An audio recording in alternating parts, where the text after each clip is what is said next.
Metaya.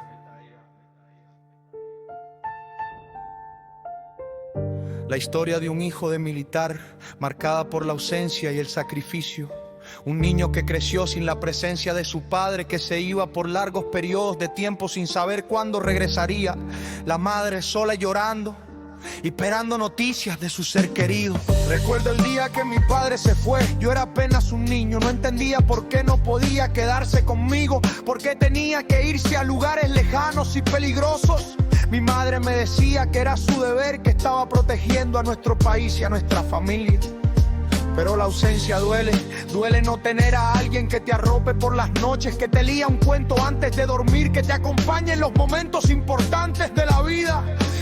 Duele no poder compartir los logros y los fracasos con alguien que te ama y te entiende.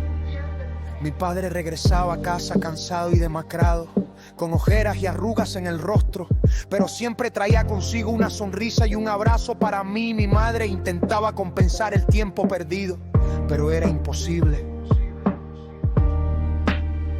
A medida que crecía, comprendí el sacrificio que mi padre hacía por nosotros. Entendí que su ausencia era necesaria para que pudiéramos vivir en paz y seguridad. Pero eso no hacía que doliera menos.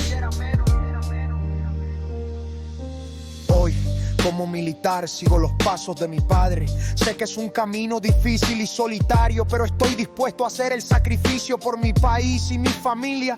Espero que mi historia sirva de inspiración y reflexión para aquellos que no comprenden el valor y el sacrificio de los militares y sus familias.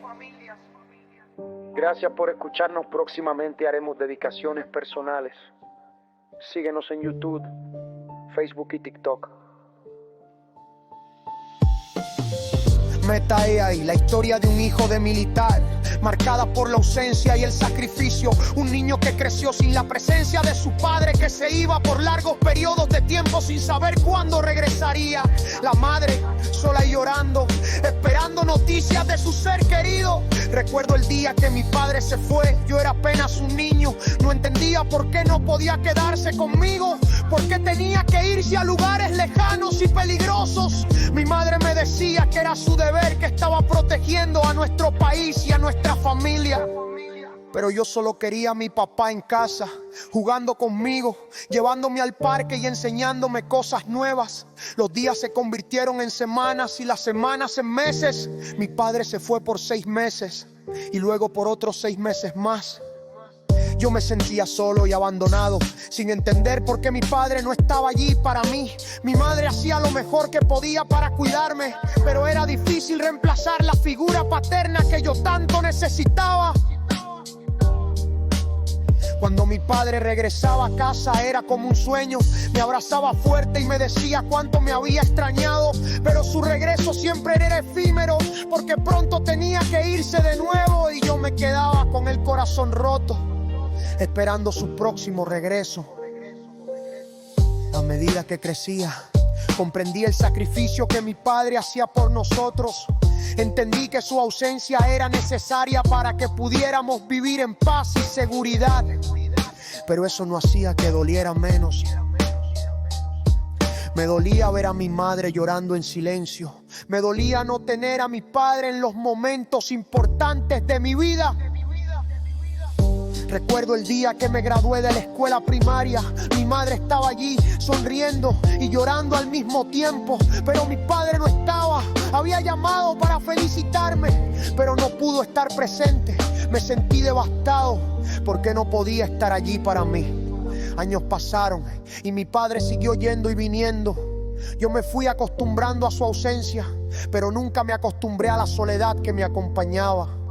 Cuando cumplí 18 años, decidí seguir los pasos de mi padre y unirme al ejército.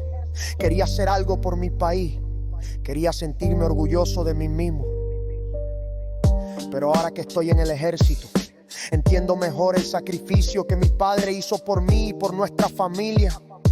Entiendo la ausencia, la soledad y el miedo, y me doy cuenta de que mi padre no solo luchaba por su país, sino también por nosotros, por su familia. Espero que mi historia sirva de inspiración y reflexión para aquellos que no comprenden el valor y el sacrificio de los militares. sus familias. Espero que puedan entender un poco mejor lo que significa ser un héroe, no solo en el campo de batalla, sino también en la vida diaria. Gracias por escucharnos. Próximamente haremos dedicaciones personales. Síguenos en YouTube, Facebook y TikTok.